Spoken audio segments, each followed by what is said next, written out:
It's a great pleasure to come before you today. And I'm in one of the most pleasant places in the entire city. We're right on the high point of East Hill Cemetery, which is in both states. And from where I'm sitting, I can turn my head to the left and I can see right straight out West State Street, right through town and straight out West State Street. Probably a view of several miles when you count the mountains and the hills behind it. And if I turned enough, I could see beautiful scenery in every direction. It's just about a complete panorama up here on this hill. At one time, a grand mansion was planned to be erected here, and I've often thought what an addition that would have been to Bristol and what a great landmark it would be today. The house for which it was patterned is still standing in Aberdeen, Mississippi, the old Dr. Sykes home, and it's used now for the Chamber of Commerce for that city. Today I'm going to share some information about right around where I'm sitting. There's a story behind every stone in this cemetery, and there's about 4,000 barrels in here. Of course, there's many graves that are lost. The monuments are gone. And from where I'm sitting right this moment, I could sit here for hours telling stories about the people whose tombstones I can see from where I'm sitting. I'm on my own lot, so I guess in future years I'll be spending quite a bit of time up here. This thing behind me, this granite thing behind me, is where I plan to reside for several hundred years, maybe, I don't know. Who knows? But anyway, I'm wondering sometimes if it lasts that long, but they say granite just deteriorates about 1/8 of an inch in 100 years, so maybe so. But I would take a moment to thank whomever planted a yellow rose on this lot. I have no idea in the world who did it. I think it was somebody who heard me talk about wanting a yellow rose in my home yard. I can't get one. I've bought several, and when they bloom, there are red roses. But somebody knew what they was getting, I guess, and planted a yellow rose on this lot. I just came up here one day and found it. So I thank whomever it was. You may be listening in today, you may be viewing this program, but if so, thank you very much. Today I'm going to turn my interest and attention toward a little flat marker. It's right behind me. We have to kind of get in light with the sun, and get in line with all that up. So it's right behind me, but there's monuments up here by the dozen, by the hundreds, close to 4,000. Well, somebody had to make those monuments. Now they're usually produced by one big maker or two big makers in a city. But this town, when it started, of course, there was no maker here. But soon after it started, well, the first few years after it started, most of these stones were bought from a firm in Lynchburg, Virginia, called Gaddis. Somebody told me it was still in business today. I don't know. I've never been in Lynchburg. But on some of these stones, it's very discreet, and you'll find it near the bottom. It's a sly way of advertising, but nevertheless, they did respect the people's wants and so on enough that they put it just in tiny print, tiny engraving down toward the bottom of the stone. I think I can see one from where I'm sitting here. It will be inscribed Gaddis of Lynchburg. They had a local agent here that would sell them from an illustrated catalog, and then they would ship them in here by rail, and they would be brought from the railroad freight depot up to this hill by wagon, pulled by horses or mules, or carts, whatever might have been available. Well, some man, we don't know where this fella came from. He had the unusual name of A.T.M. Provence, P-R-O-V-E-N-C-E. Well, he decided it might be a good place to settle, and to make monuments. He figured there'd be a need for some. Well, yes. Anywhere there's a big lot of people gathered up, there's going to be a need for a tombstone business.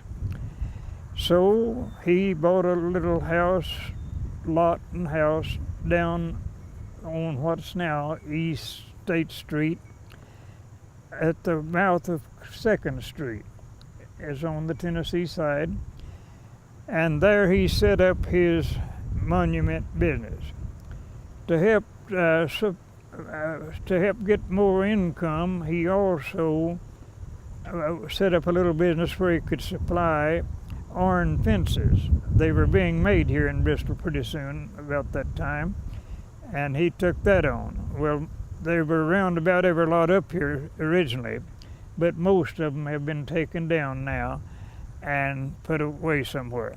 There's, I think, in the entire cemetery, there's one fence now around that surrounds the plot. Well, he began to order his raw materials from somewhere, shipped in here by rail, and he, at the time, started his business. We don't know for sure when. I think it was just before the Civil War, maybe in the late 1850s, more likely. He has made several stones in this cemetery that will have his name on it, ATM Provence. Well, of course, his stones were rather small. They were not the big, marvelous kind that some companies made later. They were rather small and thin. One thing he did right near the start, I guess you might call that a distinguishing mark of his stay in Bristol.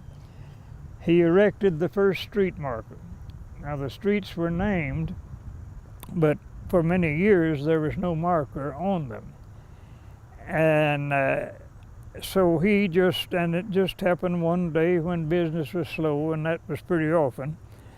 He had some little pieces left over.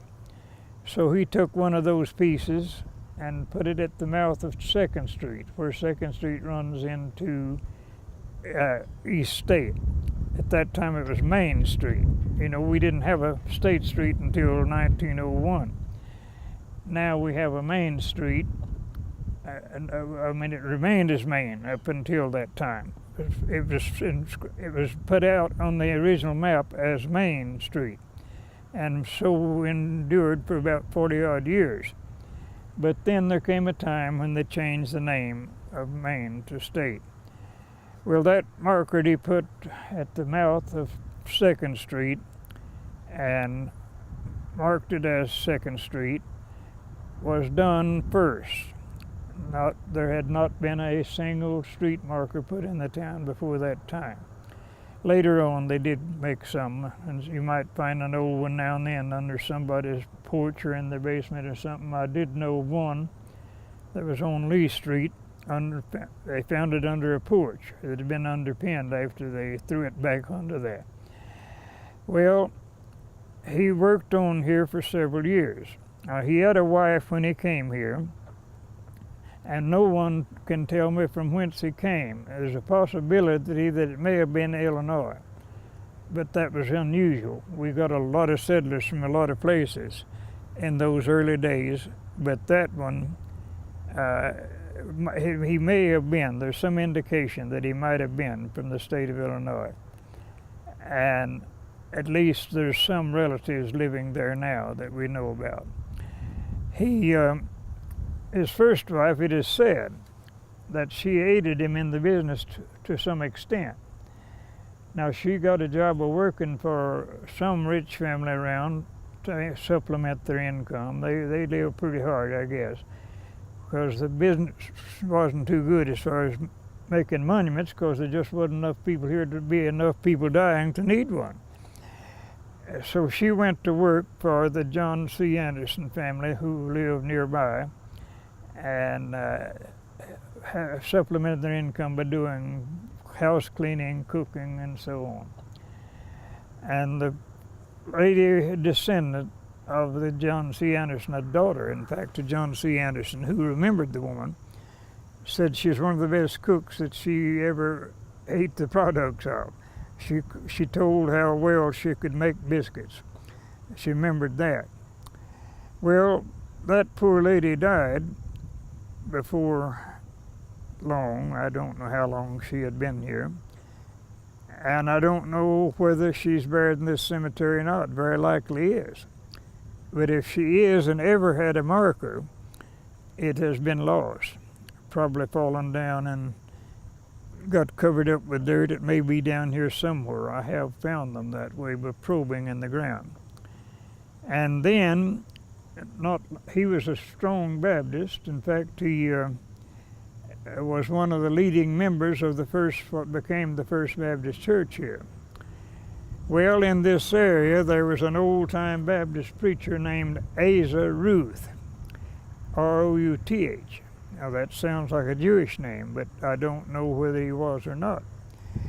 Nevertheless, he was a noted preacher, a very fine preacher, and he was married 4 or 5 times during his long career, and he really took that admonition in the first part of the Bible to heart. Be fruitful and replenish the earth.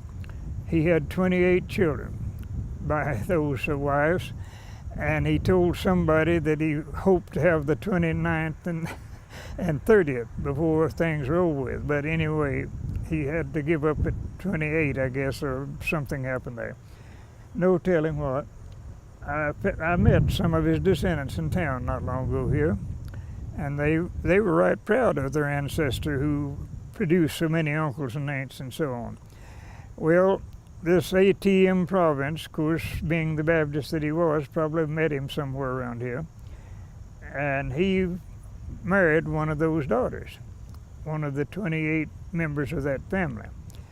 It's possible that some of that family, some descendants of that family may be looking at this show today. Who knows? There's several of them around here. I understand there's several of them at Wallace, Virginia, just outside of Bristol here.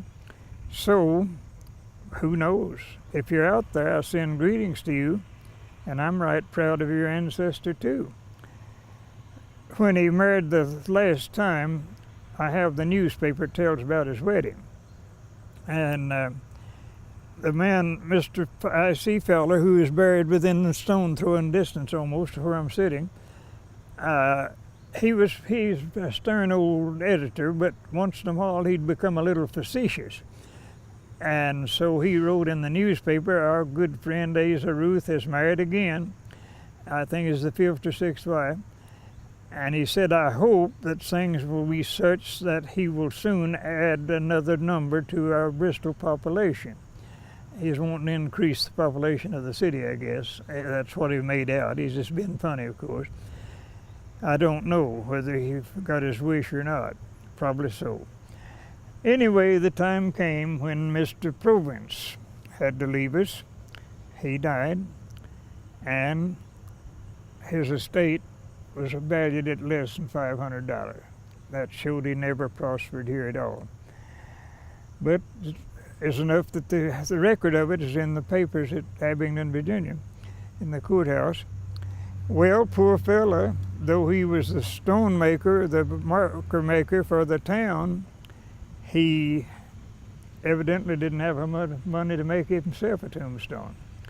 And for years, he lay here in an unmarked grave. I wrote an article on this. It came out in the newspaper here in my weekly column. The very next day, a man called me from Illinois and said, you have written an article about my wife's great-grandfather. Well, I wanted more information. He said, I'll send it. And maybe he did, but it never reached me. It could have gotten lost in the mail. But the folks at Glenwood Cemetery down here heard the program, or rather saw the article in the paper, and they called me up and said, we want to provide a tombstone for that man who made the first markers in Bristol, and it's a shame to the world that he doesn't have one for himself. So I came up here and gave them a part of my lot, a little place on my lot to put it, and they have put it. It is there today. And who knows, whatever, maybe he might appreciate it. Who knows whether he knows about it or not, I don't know. But his family in Illinois, that is some of his descendants in Illinois, said they appreciate it very much. Well, I'm going to have to leave you now, but I'll be back later, and you'll have another story from about something in Bristol. Thank you much, and may the best in life be yours.